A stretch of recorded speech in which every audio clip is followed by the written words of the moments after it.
Right now, the battery in your pocket is holding back the future. But a new wave of tech promises electric cars with 1,000 miles range, 5 minutes charging, and clean power on demand. The question is, which battery will win and how soon will we get there?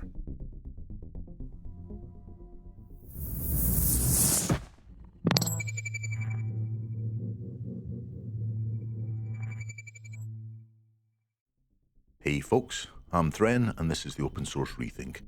Today, we're diving into something that affects literally every part of our lives. From the phone in your pocket, to possibly the car you drive, to the power that keeps the lights on. We're talking about batteries. But not just any batteries. We're talking about the next generation of energy storage that could literally change the game completely.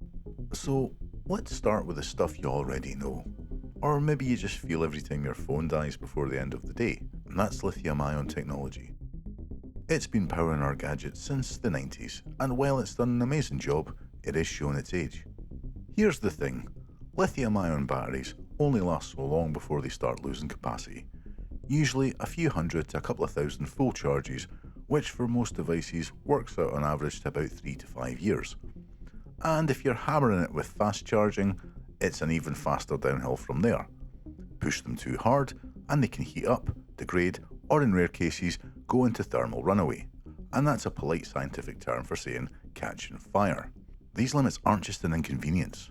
They hold back electric cars from going further, slow down our shift to renewable energy by making grid storage expensive, and even make some space missions much riskier. If we want to go further, faster, cleaner and safer, we need something better. So, what's next? Well, there are 3 big contenders in the race to replace, or at least complement lithium-ion: solid-state batteries, sodium-ion batteries, and flow batteries. Now, solid-state is the rock star of the bunch. Instead of using flammable liquid electrolytes, they use solid material. That means way less risk of fires, potentially a massive boost in energy density, and much faster charging. Companies like Toyota, Samsung, and QuantumScape are already throwing serious money into making this real. Then there's sodium-ion. Think of it like lithium's cheaper cousin. Not quite as energy dense, but sodium is abundant, cheap, and works surprisingly well.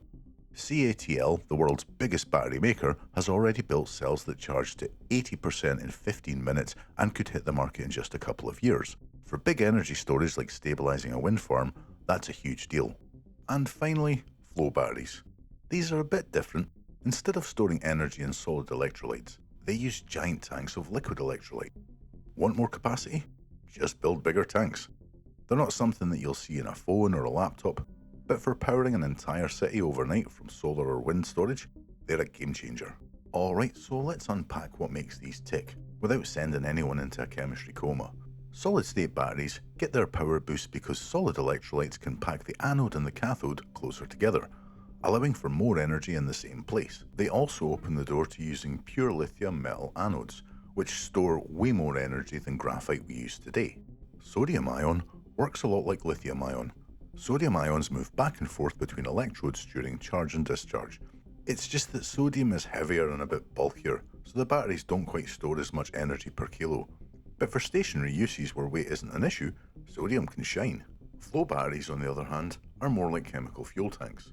2 liquids, often vanadium-based, are stored separately and pumped past each other through a membrane, swapping electrons to create current.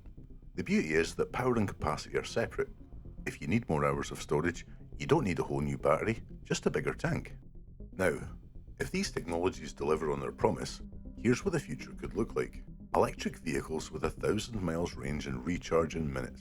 Power grids running entirely on renewables, storing daytime solar energy to keep the lights on through the night. And portable devices so efficient you could forget to charge them for days.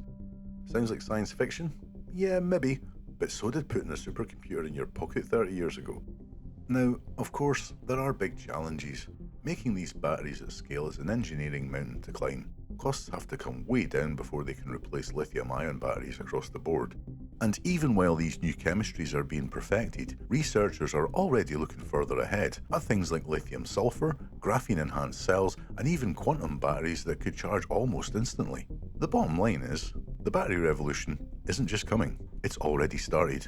The question is, which of these technologies will actually power our future? Thanks very much for joining us on this episode of the Open Source Rethink. If you've enjoyed this deep dive, please hit like, subscribe, and tell me in the comments which next-gen battery tech do you think will win? Solid state, sodium-ion, or are you betting on something else entirely? Thanks for watching, and we'll see you in the next one.